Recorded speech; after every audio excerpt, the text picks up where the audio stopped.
Madame, Monsieur, bonjour, ravi de vous retrouver pour le JT de ce jeudi 5 mars. Au sommaire, défaut de loyauté du salarié, bilan du e-commerce en France en 2019 et régularisation de TVA.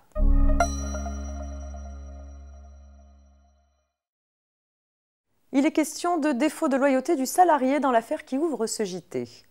Un salarié, directeur régional d'une entreprise de BTP, avait passé 5 contrats de sous-traitance avec la société de son épouse pour plus de 600 000 €. Il n'en avait pas informé son employeur.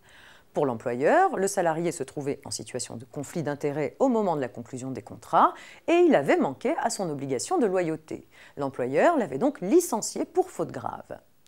Le pouvait-il alors qu'il connaissait les liens personnels du salarié avec la société sous-traitante ? Pour la Cour de cassation, la question se pose dans la mesure où il n'est pas établi que l'employeur avait été informé de la conclusion par le salarié des contrats de sous-traitance litigieux.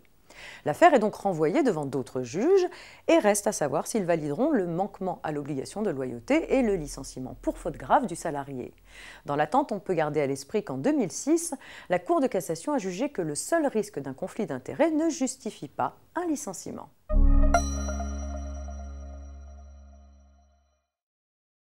Un coup d'œil à présent au bilan du e-commerce en France en 2019. Et selon le bilan annuel de la FEVAD, la Fédération du e-commerce et de la vente à distance, le commerce sur Internet en France a franchi le cap historique des 100 milliards d'euros en 2019. Pour autant, malgré ce chiffre, cela ne représente encore que 10% du commerce de détail. Plus précisément, on relève que le nombre de transactions enregistrées a dépassé 1,7 milliard, soit une hausse annuelle de 15,7%. Le nombre de sites marchands a progressé de 15% sur un an et s'élève aujourd'hui à plus de 190 000, sachant qu'une majorité d'entre eux réalisent moins de 100 transactions par mois et que le panier moyen, toujours en baisse, est désormais inférieur à 60 €.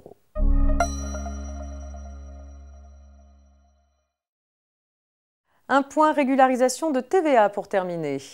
Les redevables à la TVA doivent normalement régulariser la TVA initialement déduite en cas de disparition de matériel ou de marchandises, sauf en cas de vol ou de destruction.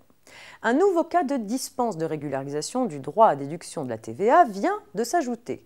Il concerne les invendus alimentaires et non alimentaires neufs qui ont été donnés aux associations reconnues d'utilité publique présentant un intérêt général à caractère humanitaire, éducatif, social ou charitable. Dans une telle situation, il n'y a donc plus lieu d'opérer une régularisation de la TVA initialement déduite. Un décret à paraître devrait fixer les modalités d'application de cette mesure. C'est la fin de cette édition. Rendez-vous demain vendredi pour un dernier JT avant le week-end. Très bonne journée.